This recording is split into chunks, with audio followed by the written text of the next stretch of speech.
Hello everyone. So students, in our previous session we had started up with economics chapter 4, globalization and the Indian economy, and over there we have discussed about multinational corporations.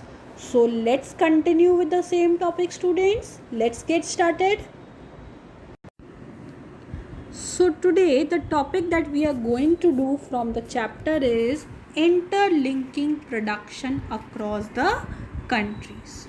ठीक है, तो yesterday we have discussed about what is a MNC. MNCs क्या करते हैं? They set up the production offices and factories on the basis of the availability of skilled and unskilled labor at cheap prices. ये point मैंने आप लोगों को कल भी स्लाइड में बताया था कि MNCs कहाँ पे प्रोडक्शन कैरी आउट करेंगी, where they are getting cheap labour, as well as another basis would be that is where they are having easy availability of the resources. ठीक है, अब जब ये देख रहे हैं वो कि the cheap labour should be available, वो चीप लेबर भी कैसा होना चाहिए? That should be skilled labour also and the unskilled labour also. दोनों ही लेबर ईजिली अवेलेबल होने चाहिए.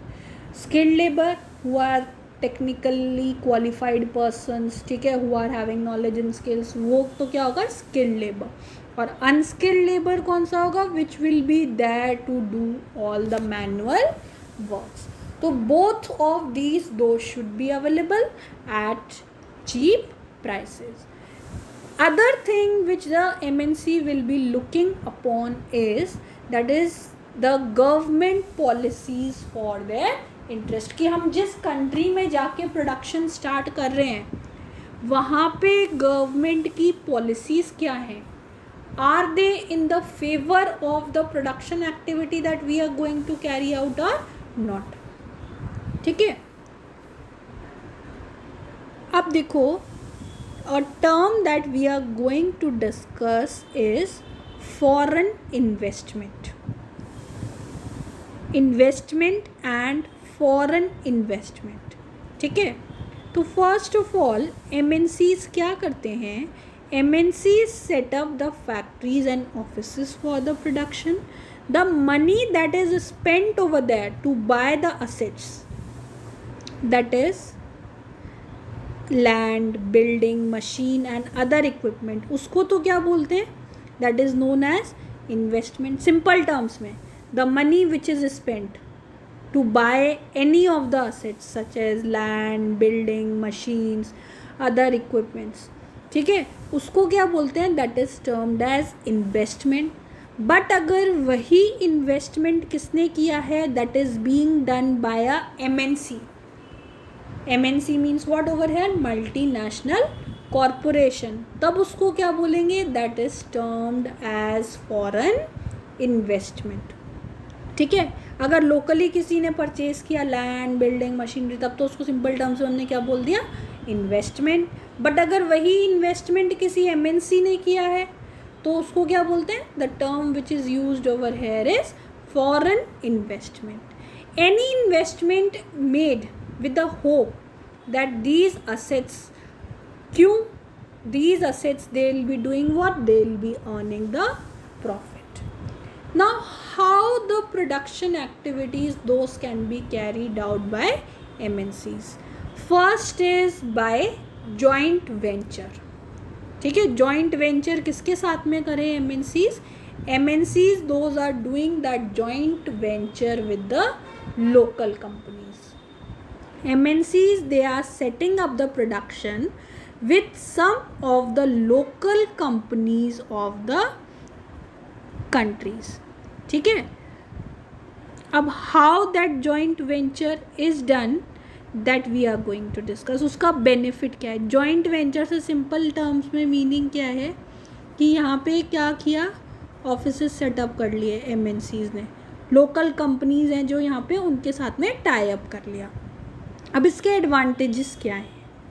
The advantages to the local companies those would be two fold over है. ठीक है, joint production is two fold. MNCs वो क्या करेंगे, they can provide the additional investment like buying new machines for faster production. MNCs those might bring with them the latest technology. देखो इसको simple terms में आप लोग ऐसे देख सकते हो कि MNCs ने क्या करना स्टार्ट कर दिया, they have started to do or carry out the production activities jointly with the local companies which are there in our country. और हमारी कंट्री में जो लोकल कंपनीज़ हैं वो इस चीज़ के लिए क्यों अग्री करेंगी, रीज़न उनको भी तो कुछ बेनिफिट मिलना चाहिए ना. तो the joint production which is carried over है, it is having two fold advantage. What is the two fold advantage कि MNCs क्या करेंगी, हो सकता है कि उस कंपनी के पास खुद के पास एडिशनल मनी नहीं है for making investment in terms of purchasing new machine. MNC हो सकता है खुद के साथ में क्या करे, it might be bringing the latest technology. Other than this the MNC's investments is to buy up the local company and then expand the production. ठीक है, पहला तो मैंने आप लोगों को क्या बताया, they are doing the production jointly, that is by joint venture. Second is कि MNC क्या करे, MNC बाय कर ले लोकल कंपनी को. ठीक है, MNCs those are making the investment for buying up the local company and then expanding the production. The large MNCs in developed countries वो क्या ऐसे कैरी आउट करती हैं production, that is with by placing the order with the small producers like garments, footwears, etc. देखो अब यहाँ पे simple terms में इस टॉपिक को आप लोग ऐसे देख लो, there are 3 methods through which the production activities can be carried out. First one is by joint venture, कि लोकल कंपनीज के साथ में जॉइंटली प्रोडक्शन कैरी आउट कर रहे हैं. उससे क्या हुआ, 2 एडवांटेजेस पढ़ लिया हम लोगों ने कि लोकल कंपनीज को एडवांटेजेस मिल गए कि MNCs क्या करेंगी, इन्वेस्टमेंट के लिए पैसा मिल गया उनको, और they might be bringing the latest technology with them.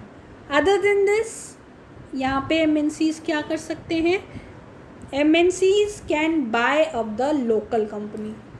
Invest नहीं किया, उनको मनी नहीं दिया प्रोडक्शन करने के लिए, they are buying the local company, buy out ही कर लिया उस कंपनी को. इसका एग्जाम्पल जो आप लोगों की बुक्स में दे रखा है, that is about Kargil foods.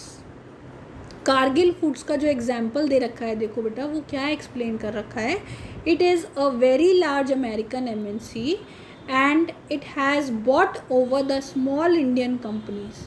ठीक है, पारक फूड्स हैज़ था, उसको पारक फूड्स इंडिया का था और कारगिल फूड्स क्या था, it was the American MNC. Cargill food ने क्या किया इंडिया में आकर के, it has bought out that Parakh foods, buy कर लिया उसको. और थर्ड जो मेथड है यहाँ पे कैरी आउट करने का प्रोडक्शन, वो क्या होता है, by placing order to the small producers. ये यूजुअली कहाँ पे मिलेगा आपको, जैसे से for example garment, footwears, sports items which are there, उसमें होता है ऐसा. देखो इसमें कैसे होगा ऐसा एग्जाम्पल, देखो जैसे मैंने आपको एग्जाम्पल दिया गारमेंट, तो in terms of garment production, garment बनाते टाइम क्या क्या चीज़ें चाहिए, we'll be needing cloth, we'll be needing thread. ठीक है, बहुत सारी चीज़ें चाहिए होंगी हमें बनाने के लिए गारमेंट, और बनाने के लिए बहुत सारी चीज़ें तो चाहिए, बहुत सारी एसेसरीज़ भी ऐसी होती हैं विच आर यूज्ड ओवर है. जैसे कि अब फुटवेयर है, ठीक है, फुटवेयर का एग्जांपल लेते हैं, गारमेंट का छोड़ो वो थोड़ा कॉम्प्लेक्स हो जाएगा आप लोगों के लिए. Take an example of footwear. ठीक है, फुटवेयर जैसे शूज़ मैन्युफैक्चरिंग है, सोल अलग हो गया, कहीं और से प्रोड्यूस करवा लिया, सोल किसी और कंपनी से प्रोड्यूस करा लिया.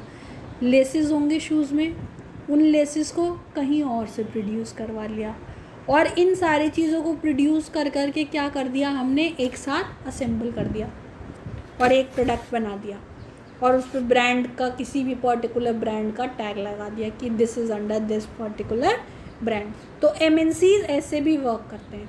लार्ज MNCs क्या करते हैं डेवलप्ड कंट्रीज़ में, they place the orders to the small producers, जैसे कि garments, footwears, for these those orders can be placed. The products over here, those are supplied to the MNCs which then sell these under their own brand name to the customer. अभी मैंने बताया कि फिर क्या करेंगे वो, they will be selling these to the customers under their own brand name. The MNCs which are there, they have tremendous power to determine the price, quality, delivery and the labor condition for this distinct production.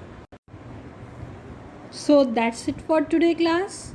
Today we have discussed in detail about interlinking production across the countries, and over here 3 ways I have told you. I am repeating those once again: by joint venture, by buying up the local companies, and by placing order to the small producers. So that's it for today class. Thank you.